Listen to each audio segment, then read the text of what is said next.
What's up, Swagger? You already know what time it is, man.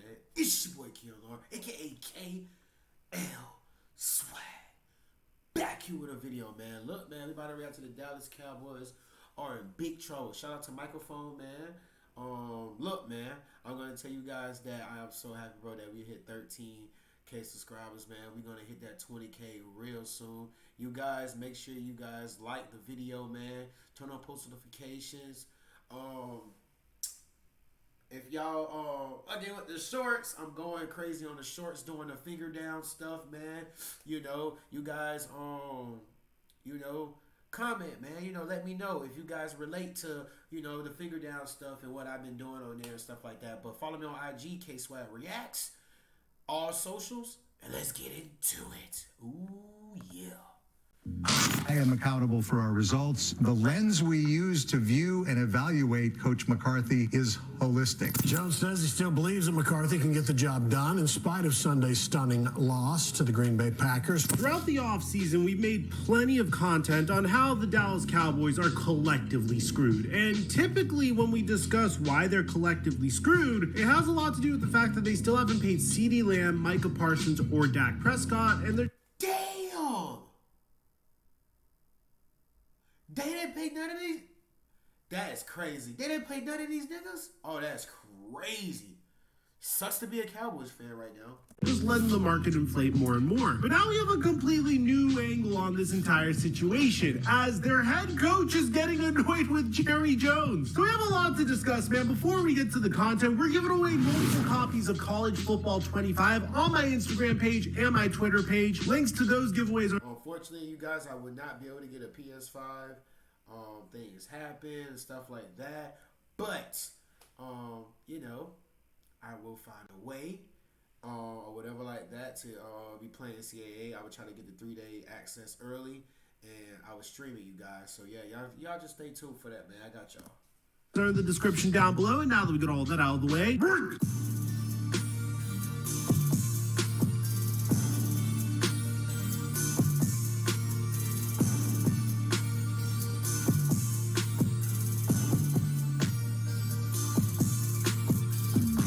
Are you researching dental implants near Miami? You should hear this. There's a lot of dental offices that'll talk about doing their teeth in the day.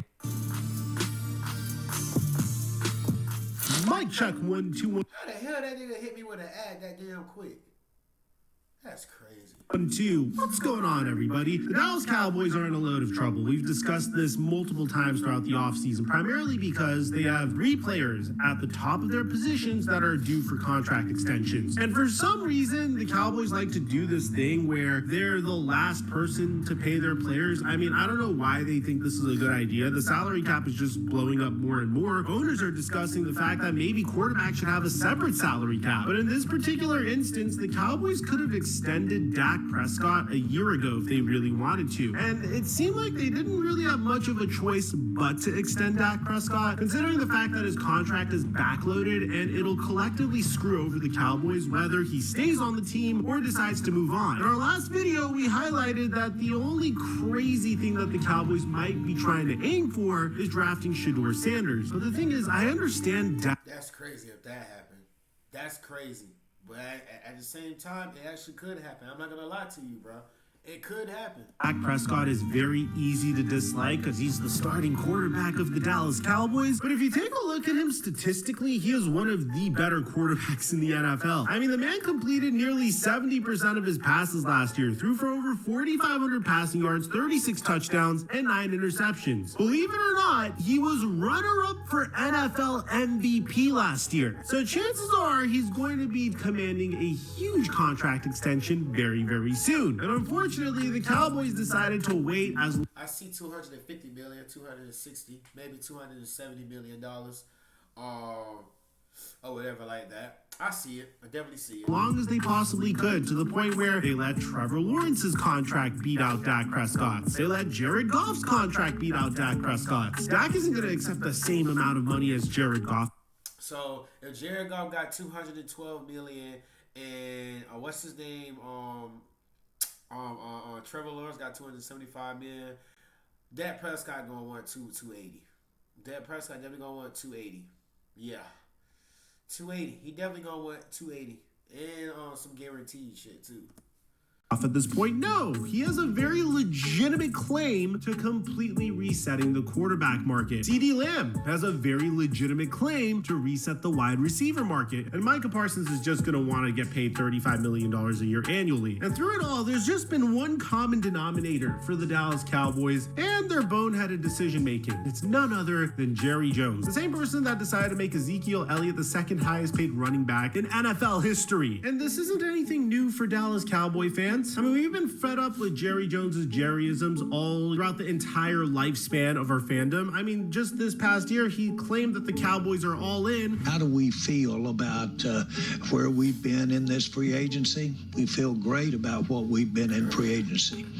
All in. All in. All in. We're all in with these young guys coming on. And we're all in with this draft. But their version of all in was sitting back while the Washington Commanders poached some of their players. The Philadelphia Eagles made intelligent decisions in extending A.J. Brown and Devontae Smith while also signing the most desired running back in the entire free agency pool, while the Cowboys just sat pat, watched all their players disappear, and signed Eric Kendricks. And don't get me wrong, I think Tyler Guyton may be a great pick. Eric Kendricks is a great pickup. I'm not gonna lie to you, real good linebacker. But apart from that, the Cowboys did little to anything to improve their roster. For the most part, we're seeing the same team return next year, only Dan Quinn is no longer our defensive coordinator. He is the head coach of the Washington Commanders. And there's still a question of who Stephon Gilmore is going to sign with. With that being said, we have a brand new entry into the Dallas Cowboys drama. And it's something that sounds very familiar to us. From the moment Jerry Jones bought the Cowboys, he made a very bold decision, firing longtime legendary coach Tom Landry in favor for his buddy Jimmy Johnson. Luckily for Jerry Jones, this one decision completely altered his legacy. Jimmy Johnson coached the Dallas Cowboys into one of the biggest powerhouses of the 1990s. And then Jerry Jones had to run his mouth and say that anyone could have coached this team to a Super Bowl. And I guess he kind of proved his point, because eventually Jimmy Johnson and Jerry Jones would split up because Jerry Jones would micromanage Jimmy Johnson, and Jerry Jones thought that anyone could coach the Cowboys to a Super Bowl. So this is when Jones decided to bring in his very first yes man, Barry Switzer. And don't get me wrong, Barry Switzer was able to win a Super Bowl with the Cowboys, but they would famously not even reach the NFC Championship game following their Super Bowl 30 victory. And you began to see a bit of a trend, and I like to call this the curse of Jimmy Johnson. Jerry Jones would always flip-flop between bringing in a yes man, like, I don't know, Dave Campo from 2000 to 2002, to bringing in a blue chip head coach like Bill Parcells in 2003. But the blue chip head coach typically wouldn't want to work with Jerry Jones because Jerry Jones was so controlling. After Bill Parcells, God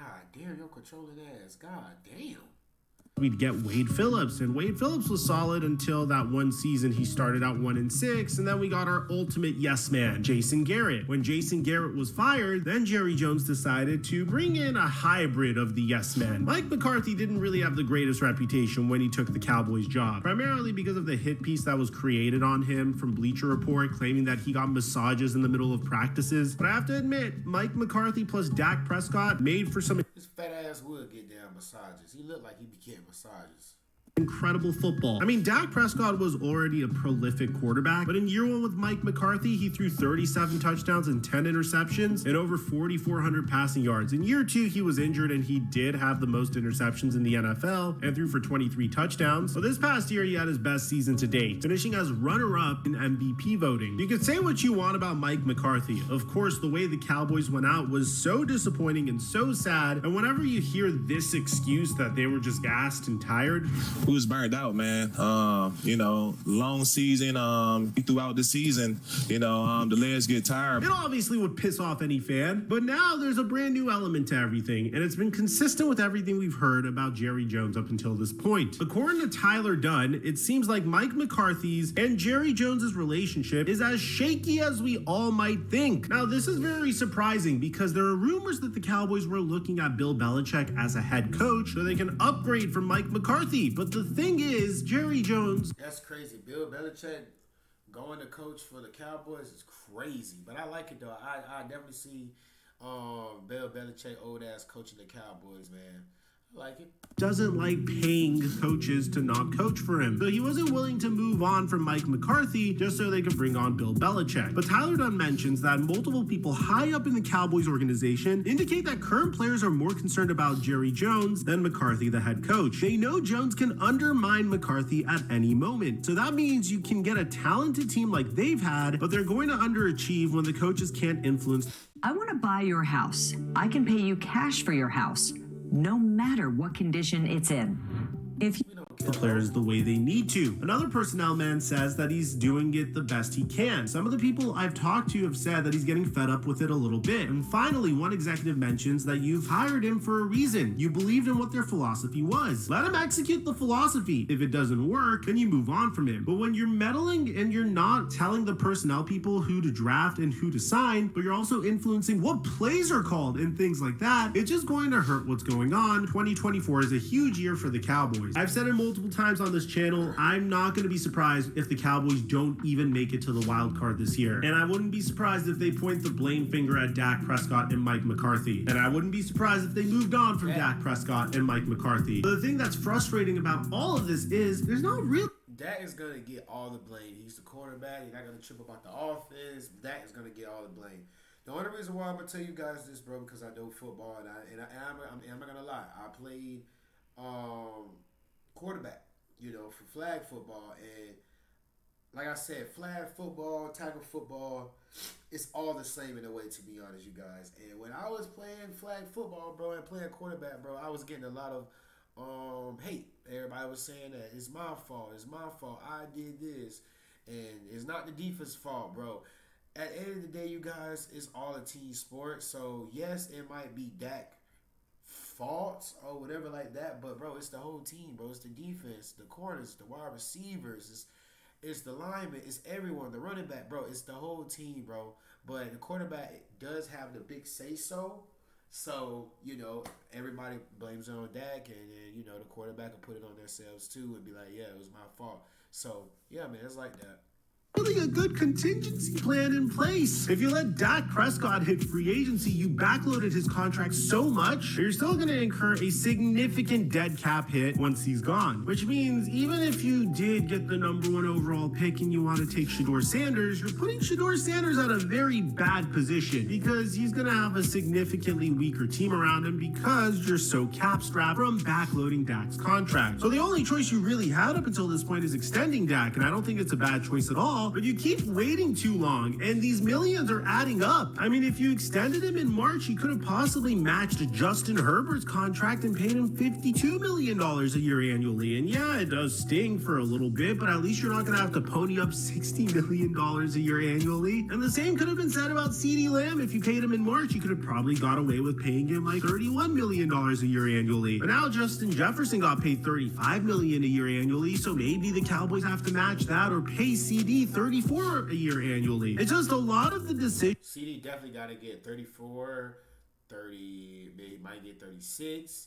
He might get 37 or probably 30. It all depends. Decisions that are being made here don't make a lot of sense. And Jerry Jones's ex-head coaches have a history of being undermined. So this is all believable. But hey, at least we got Ezekiel Elliott back. And guess what? If you want to support Ezekiel Elliott, he's wearing number 15 now. So throw away those number 21 jerseys. I'm sure this is not a ploy to boost up jersey sales. It's just very frustrating to be a Dallas Cowboy fan. And the only real light at the end of the tunnel I could see here is something that's unprecedented. And that's trading Dak Prescott, but you have to get him to agree to a no trade clause, which means that he gets to pick his next team, and you're probably going to get late round picks in return for Dak. So it's just a mess at this point. Let me know in the comment section down below if you're a Cowboy fan how you feel about all. That's crazy, man. I'm not gonna lie to you.